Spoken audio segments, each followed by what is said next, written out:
और वहीं केदारनाथ धाम में भी बर्फबारी हुई है। फिलहाल केदारनाथ धाम के कपाट तो बंद है, मगर वहां पर निर्माण काम अभी भी चल रहा है। बर्फबारी की वजह से निर्माण काम पर असर पड़ा है।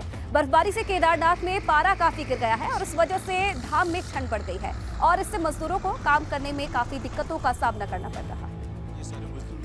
तो ये तस्वीरें आप देख रहे हैं, केदारनाथ धाम की तस्वीरें हैं। हालांकि कपाट तो बंद हो गए हैं, लेकिन निर्माण कार्य वहां पर लगातार जारी है और बर्फबारी का दौर इस दौरान शुरू हो गया है। तो वहां मौजूद जो मजदूर हैं, जो निर्माण काम में लगे हुए हैं, उन्हें दिक्कतों का सामना करना पड़ रहा है।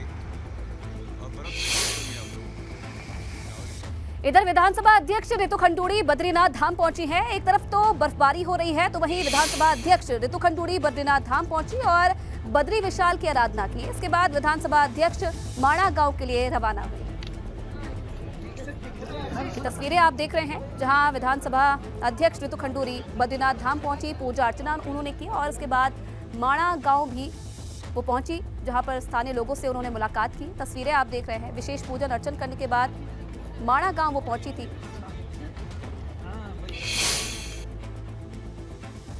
चलिए आगे बढ़ेंगे तो उत्तराखंड में समान नागरिक संहिता यानी कि यूसीसी का ड्राफ्ट तैयार करने के लिए कमेटी आम लोगों से भी सुझाव ले रही है और इसी दौरान मुस्लिम समाज के लोगों ने कमेटी के सामने कहा है कि वो हलाला जैसी प्रथा के विरोध में है।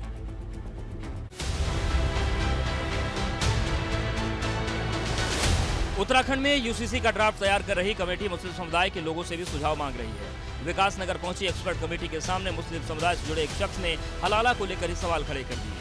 मुस्लिम समाज ही अब हलाला जैसी प्रथाओं का विरोध कर रहा है। कुरान ने हलाले का जो प्रोविजन किया है वो इसलिए किया है कि उसकी शादी हो जाए दूसरी जगह, मगर उसकी मर्जी है कि उसके साथ में रहे या ना रहे।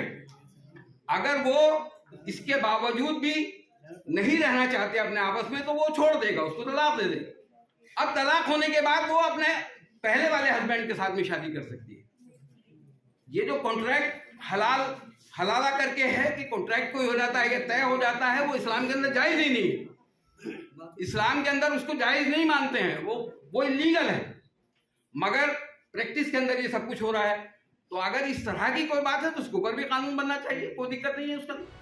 मुस्लिम समाज के लोगों का कहना है कि उन्हें यूसीसी पर कोई आपत्ति नहीं है, मगर कमेटी को उनके हितों का भी सम्मान करना होगा।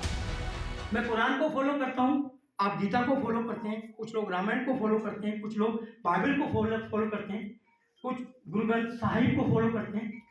ठीक है, यही तो हिंदुस्तान का एक गुलदस्ता है, तभी तो हमने इस देश को पसंद किया है। मैंने 8 देशों की बाहर के विदेशों की यात्राएं की हैं, मुझे हिंदुस्तान से बढ़िया देश नजर नहीं आया कहीं दुनिया के। मैंने तो हुजूर आपसे अपनी बात कही थी, हमें यूनिफॉर्म सिविल कोड में कहीं कोई दिक्कत नहीं है। अगर हमारे जो निकाह है, अगर उसको हमने रजिस्ट्रेशन कराना है, शरीय एतबार से हमने कर दिया, हम 1000% कराएंगे, क्या दिक्कत है भाई पुलिस। अभी तक इस कानून को सिर्फ धार्मिक चश्मे से देखा जा रहा था, लेकिन मुस्लिम समाज का इस कानून के पक्ष में खड़े होना प्रदेश सरकार के लिए राहत की बात हो सकती है। उत्तराखंड में रहने वाले प्रत्येक नागरिक के लिए एक जैसा कानून हो, इसके लिए एक विशेषज्ञ समिति का गठन किया गया और ये विशेषज्ञ समिति एक ड्राफ्ट तैयार करेगी, जिस ड्राफ्ट के आधार पर यूनिफॉर्म सिविल कोड का कानून का एक खाका तैयार होगा। और यूसीसी लागू करने की घोषणा मुख्यमंत्री पुष्कर सिंह धामी ने विधानसभा चुनाव में मतदान से ठीक एक दिन पहले की थी और वो सिलसिला अभी भी भारतीय जनता पार्टी लगातार जारी रखे हुए है। गुजरात और हिमाचल में भी उसी तरह की समितियों की घोषणा कर दी गई है कि वहां यूसीसी लागू होगा। अब आपको बताते हैं कि आखिर कॉमन सिविल कोड है क्या।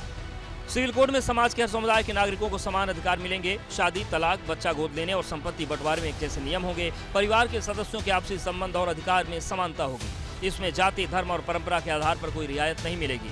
यूनिफॉर्म सिविल कोड का ड्राफ्ट तैयार कर रहे कमेटी इसके लिए सुझाव मांग रही है। अब तक 1 लाख से अधिक सुझाव लिए जा चुके हैं। हुजूर आपसे अपनी बात कही थी, हमें यूनिफॉर्म सिविल कोड में कहीं कोई दिक्कत नहीं है। मुस्लिमों का ये समर्थन यूसीसी बनाने के लिए धामी सरकार के लिए भी एक बहुत बड़ी राहत का कारण बन सकता है। अब देखना यह है कि जो मुस्लिमों का समर्थन आने का जो सिलसिला जारी हुआ है, ये ऐसे ही अनवरत जारी रहेगा कानून बनने तक, या बीच में इसमें भी राजनीति का तड़का लग जाएगा। अपने सहयोगी कैमरामैन मनवर के साथ एबीपी गंगा के लिए देहरादून से अजीत सिंह राठी। और इधर हरिद्वार में निर्मल पंचायती अखाड़े में विवाद हो गया है। बताया जा रहा है कि पंजाब से संतों का एक गुट अखाड़ा पहुंचा था, जिस पर दूसरे गुट के संत विरोध करने लगे। मामला बढ़ा तो पुलिस को बुलाना पड़ा।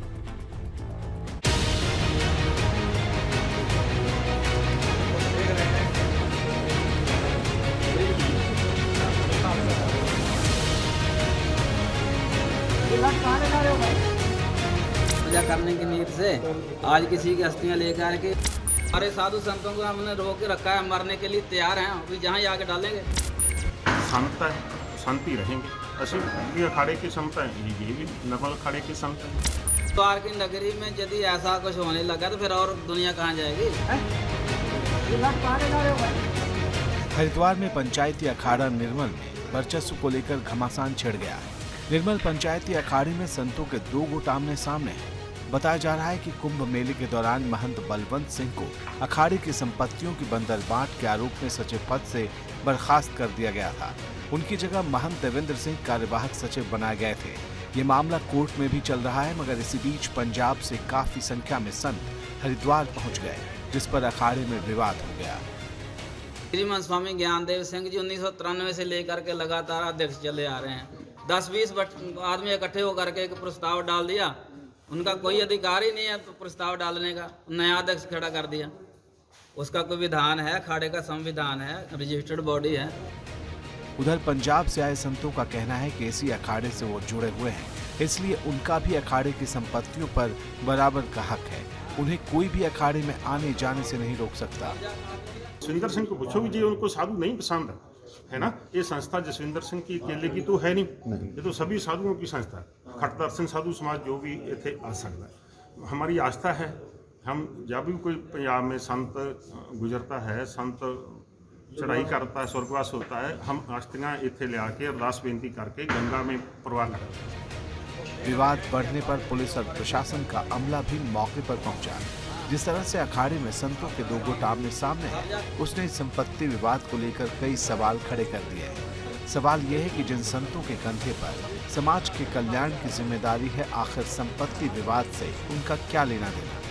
सवाल ये भी कि क्या धर्म के प्रचार के लिए बनाए गए इन अखाड़ों में भी कुछ लोग माहौल बिगाड़ने की कोशिश कर रहे हैं। एबीपी गंगा के लिए हरिद्वार से रोहित सिखौला की रिपोर्ट।